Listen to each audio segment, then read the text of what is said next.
ನೋಡಿ, ಪ್ರಿಯಾಂಕ್ ಖರ್ಗೆ ಅವರು ನಿನ್ನೆ ಮತ್ತೊಂದು ಟ್ವೀಟ್ ಅನ್ನ ಕೂಡ ಮಾಡಿದ್ರು. ಅದು ಮಹಾಕುಂಭ ಮೇಳದ ವಿಚಾರವಾಗಿ. ಅಲ್ಲಿ ಇವತ್ತು ಕೋಟ್ಯಾಂತರ ಭಕ್ತರು ತೆರಳಿ ಪವಿತ್ರ ಸ್ನಾನವನ್ನ ಮಾಡಿ ಬರ್ತಾ ಇದ್ದಾರೆ. ಆ ಪವಿತ್ರ ತ್ರಿವೇಣಿ ಸಂಗಮ ಕಲುಷಿತಗೊಂಡಿದೆ ಎನ್ನುವ ವರದಿಯ ಸಮೇತವಾಗಿ ಅವರು ಪೋಸ್ಟ್ ಒಂದನ್ನ ಮಾಡಿದ್ರು. ಸೊ ಉತ್ತರ ಪ್ರದೇಶದಲ್ಲಿ ರೋಗಗಳಿಗೆ ನೀರು ಕಾರಣ ಅಂತೇಳಿ ಪೋಸ್ಟ್ ಅನ್ನ ಮಾಡಿದ್ರು. ಈ ಟ್ವೀಟ್ ನ ವಿಚಾರವಾಗಿ ತನ್ನ ಹೇಳಿಕೆಯನ್ನ ಸಚಿವ ಪ್ರಿಯಾಂಕ್ ಖರ್ಗೆ ಅವರು ಸಮರ್ಥಿಸಿಕೊಂಡಿದ್ದಾರೆ. ಈಗ ಪ್ರಿಯಾಂಕ್ ಖರ್ಗೆ ಅವರ ವಿರುದ್ಧ ಕೇಂದ್ರ ಸಚಿವ ಪ್ರಹ್ಲಾದ್ ಜೋಶಿ ಅವರು ವಾಗ್ದಾಳಿಯನ್ನ ಕೂಡ ನಡೆಸಿದ್ದಾರೆ.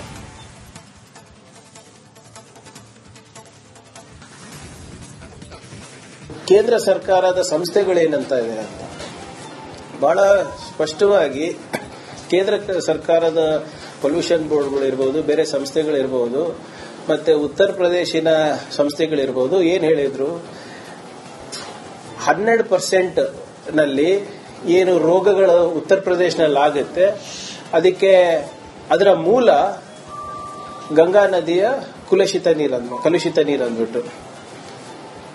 ಇದು ನನ್ನ ಸ್ಟ್ಯಾಟಿಸ್ಟಿಕ್ಸ್ ಅಲ್ಲ, ಅವ್ರದ್ದು. ಅದ್ರ ಮೇಲೆ ಇದು ಕುಂಭಮೇಳಕ್ಕಿಂತ ಮುಂಚೆ, ಅದಾದ್ಮೇಲೆ ಒಂದು ರಿಪೋರ್ಟು ಕೇಂದ್ರ ಸರ್ಕಾರದವರೇ ಕೊಟ್ಟಿರೋದು.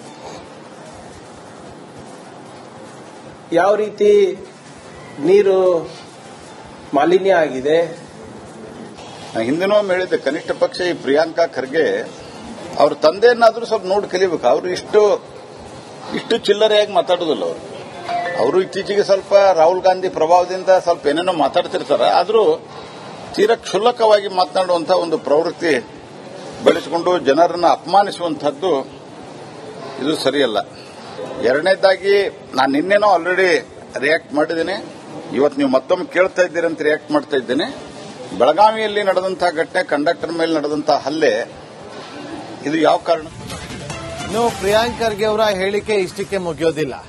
ಕುಮಾರಸ್ವಾಮಿ ಅವರ ವಿಚಾರವಾಗಿಯೂ ಕೂಡ ಅವರು ಪ್ರತಿಕ್ರಿಯೆಯನ್ನ ಕೊಡ್ತಾರೆ. ಕೇಂದ್ರ ಸಚಿವರಾಗಿರುವಂತಹ ಎಚ್.ಡಿ. ಕುಮಾರಸ್ವಾಮಿ ಅವರ ಡಿನೋಟಿಫಿಕೇಶನ್ ಕೇಸ್ಗೆ ವಿಚಾರಕ್ಕೆ ಸಂಬಂಧಪಟ್ಟಂತೆ ಕುಮಾರಸ್ವಾಮಿ ಅವರು ಡಿನೋಟಿಫಿಕೇಶನ್ ಪ್ರಕರಣ ಏನಿದೆಯಲ್ಲ ಅದಕ್ಕೆ ತಡೆಯನ್ನ ಕೊಟ್ಟಿಲ್ಲ ಅಂತೇಳಿ ಸಚಿವ ಪ್ರಿಯಾಂಕ್ ಖರ್ಗೆ ಅವರು ಪ್ರತಿಕ್ರಿಯೆಯನ್ನ ಕೊಟ್ಟಿದ್ದಾರೆ.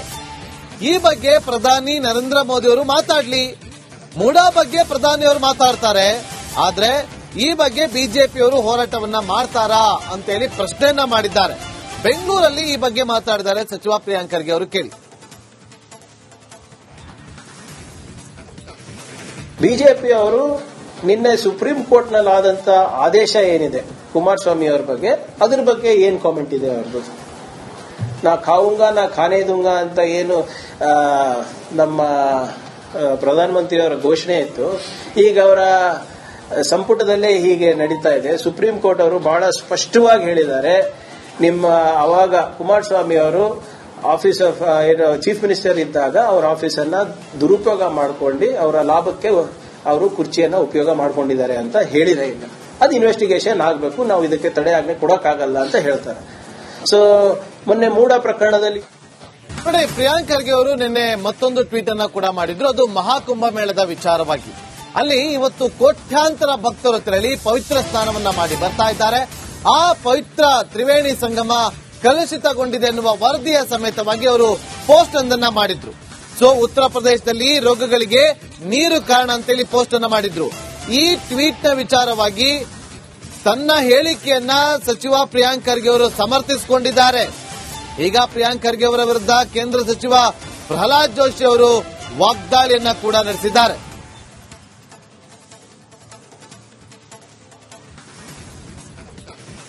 ಕೇಂದ್ರ ಸರ್ಕಾರದ ಸಂಸ್ಥೆಗಳೇನಂತ ಇದೆ ಅಂತ ಬಹಳ ಸ್ಪಷ್ಟವಾಗಿ ಕೇಂದ್ರ ಸರ್ಕಾರದ ಪೊಲ್ಯೂಷನ್ ಬೋರ್ಡ್ಗಳಿರ್ಬೋದು, ಬೇರೆ ಸಂಸ್ಥೆಗಳಿರ್ಬೋದು, ಮತ್ತೆ ಉತ್ತರ ಪ್ರದೇಶಿನ ಸಂಸ್ಥೆಗಳಿರ್ಬೋದು, ಏನ್ ಹೇಳಿದ್ರು, 12% ನಲ್ಲಿ ಏನು ರೋಗಗಳು ಉತ್ತರ ಪ್ರದೇಶನಲ್ಲಿ ಆಗುತ್ತೆ, ಅದಕ್ಕೆ ಅದರ ಮೂಲ ಗಂಗಾ ನದಿಯ ಕಲುಷಿತ ನೀರು ಅಂದ್ಬಿಟ್ಟು. ಇದು ನನ್ನ ಸ್ಟ್ಯಾಟಿಸ್ಟಿಕ್ಸ್ ಅಲ್ಲ, ಅವ್ರದ್ದು. ಅದ್ರ ಮೇಲೆ ಇದು ಕುಂಭಮೇಳಕ್ಕಿಂತ ಮುಂಚೆ, ಅದಾದ್ಮೇಲೆ ಒಂದು ರಿಪೋರ್ಟು ಕೇಂದ್ರ ಸರ್ಕಾರದವರೇ ಕೊಟ್ಟಿರೋದು. ಯಾವ ರೀತಿ ನೀರು ಮಾಲಿನ್ಯ ಆಗಿದೆ. ಹಿಂದಿನೂ ಹೇಳಿದ್ದೆ, ಕನಿಷ್ಠ ಪಕ್ಷ ಈ ಪ್ರಿಯಾಂಕಾ ಖರ್ಗೆ ಅವ್ರ ತಂದೆಯನ್ನಾದ್ರೂ ಸ್ವಲ್ಪ ನೋಡಿ ಕಲಿಬೇಕು. ಅವರು ಇಷ್ಟು ಚಿಲ್ಲರೆಯಾಗಿ ಮಾತಾಡೋದಿಲ್ಲ. ಅವರು ಇತ್ತೀಚೆಗೆ ಸ್ವಲ್ಪ ರಾಹುಲ್ ಗಾಂಧಿ ಪ್ರಭಾವದಿಂದ ಸ್ವಲ್ಪ ಏನೇನೋ ಮಾತಾಡ್ತಿರ್ತಾರೆ. ಆದರೂ ತೀರಾ ಕ್ಷುಲ್ಲಕವಾಗಿ ಮಾತನಾಡುವಂತಹ ಒಂದು ಪ್ರವೃತ್ತಿ ಬೆಳೆಸಿಕೊಂಡು ಜನರನ್ನು ಅಪಮಾನಿಸುವಂತಹದ್ದು ಇದು ಸರಿಯಲ್ಲ. ಎರಡನೇದಾಗಿ ನಾನು ನಿನ್ನೆನೋ ಆಲ್ರೆಡಿ ರಿಯಾಕ್ಟ್ ಮಾಡಿದ್ದೇನೆ. ಇವತ್ತು ನೀವು ಮತ್ತೊಮ್ಮೆ ಕೇಳ್ತಾ ಇದ್ದೀರಿ ಅಂತ ರಿಯಾಕ್ಟ್ ಮಾಡ್ತಾ ಇದ್ದೇನೆ. ಬೆಳಗಾವಿಯಲ್ಲಿ ನಡೆದಂತಹ ಘಟನೆ, ಕಂಡಕ್ಟರ್ ಮೇಲೆ ನಡೆದಂತಹ ಹಲ್ಲೆ, ಇದು ಯಾವ ಕಾರಣ? ಇನ್ನು ಪ್ರಿಯಾಂಕ್ ಖರ್ಗೆ ಅವರ ಹೇಳಿಕೆ ಇಷ್ಟಕ್ಕೆ ಮುಗಿಯೋದಿಲ್ಲ.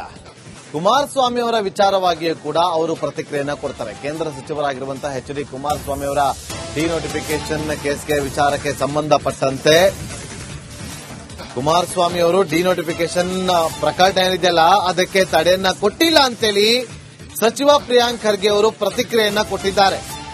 ಈ ಬಗ್ಗೆ ಪ್ರಧಾನಿ ನರೇಂದ್ರ ಮೋದಿ ಅವರು ಮಾತಾಡ್ಲಿ, ಮೂಡಾ ಬಗ್ಗೆ ಪ್ರಧಾನಿ ಅವರು ಮಾತಾಡ್ತಾರೆ, ಆದ್ರೆ ಈ ಬಗ್ಗೆ ಬಿಜೆಪಿಯವರು ಹೋರಾಟವನ್ನ ಮಾಡ್ತಾರಾ ಅಂತೇಳಿ ಪ್ರಶ್ನೆಯನ್ನ ಮಾಡಿದ್ದಾರೆ. ಬೆಂಗಳೂರಲ್ಲಿ ಈ ಬಗ್ಗೆ ಮಾತಾಡಿದ್ದಾರೆ ಸಚಿವ ಪ್ರಿಯಾಂಕ್ ಖರ್ಗೆ ಅವರು. ಕೇಳಿ. ಬಿಜೆಪಿ ಅವರು ನಿನ್ನೆ ಸುಪ್ರೀಂ ಕೋರ್ಟ್ ನಲ್ಲಿ ಆದಂತ ಆದೇಶ ಏನಿದೆ ಕುಮಾರಸ್ವಾಮಿ ಅವರ ಬಗ್ಗೆ, ಅದ್ರ ಬಗ್ಗೆ ಏನ್ ಕಾಮೆಂಟ್ ಇದೆ ಅವ್ರದ್ದು?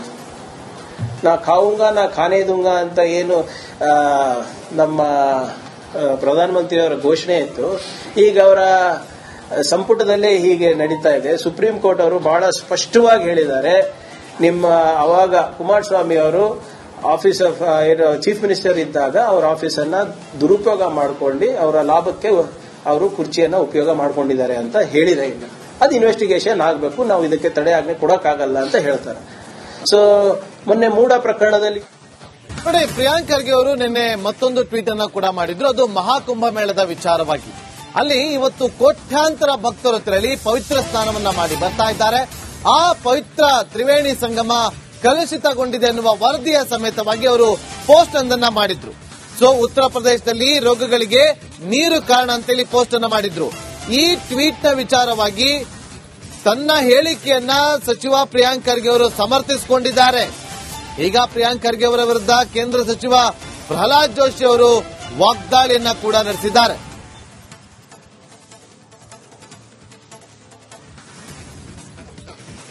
ಕೇಂದ್ರ ಸರ್ಕಾರದ ಸಂಸ್ಥೆಗಳೇನಂತ ಇದೆ ಅಂತ ಬಹಳ ಸ್ಪಷ್ಟವಾಗಿ ಕೇಂದ್ರ ಸರ್ಕಾರದ ಪೊಲ್ಯೂಷನ್ ಬೋರ್ಡ್ಗಳಿರ್ಬೋದು, ಬೇರೆ ಸಂಸ್ಥೆಗಳಿರ್ಬೋದು, ಮತ್ತೆ ಉತ್ತರ ಪ್ರದೇಶಿನ ಸಂಸ್ಥೆಗಳಿರ್ಬೋದು, ಏನ್ ಹೇಳಿದ್ರು, 100% ನಲ್ಲಿ ಏನು ರೋಗಗಳು ಉತ್ತರ ಪ್ರದೇಶನಲ್ಲಿ ಆಗುತ್ತೆ ಅದಕ್ಕೆ ಅದರ ಮೂಲ ಗಂಗಾ ನದಿಯ ಕಲುಷಿತ ನೀರಂದ್ಬಿಟ್ಟು. ಇದು ನನ್ನ ಸ್ಟ್ಯಾಟಿಸ್ಟಿಕ್ಸ್ ಅಲ್ಲ, ಅವ್ರದ್ದು. ಅದ್ರ ಮೇಲೆ ಇದು ಕುಂಭಮೇಳಕ್ಕಿಂತ ಮುಂಚೆ, ಅದಾದ್ಮೇಲೆ ಒಂದು ರಿಪೋರ್ಟು ಕೇಂದ್ರ ಸರ್ಕಾರದವರೇ ಕೊಟ್ಟಿರೋದು.